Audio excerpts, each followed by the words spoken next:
हरिभक्त कटुवालको कविताको शीर्षक छ मन त फलामकै भए असल हुन्छ।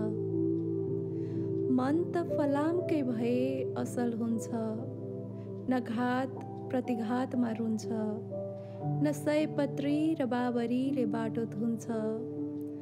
मन त फलामकै भए असल हुन्छ। कसैले यसो चिमोट्यो, एक कप्टेरा मन उतै टाँसियो। कसैले एउटा मुस्कान फ्याँक्यो, अलिकति मन पछ्यौरीमा गाँसियो। जहिले पनि जलेकै छ, जता पनि ढलेकै छ।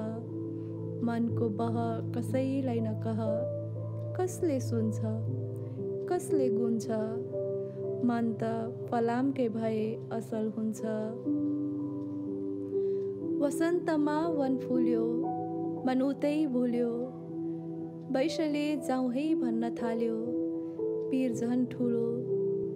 आकाश देख्यो आकाश जस्तै, बतास चल्यो बतास जस्तै। नहुनी जस्तो मेरो मनलाई जसले पायो उसले छुन्छ। त्यसैले त मन फलामकै भए असल हुन्छ।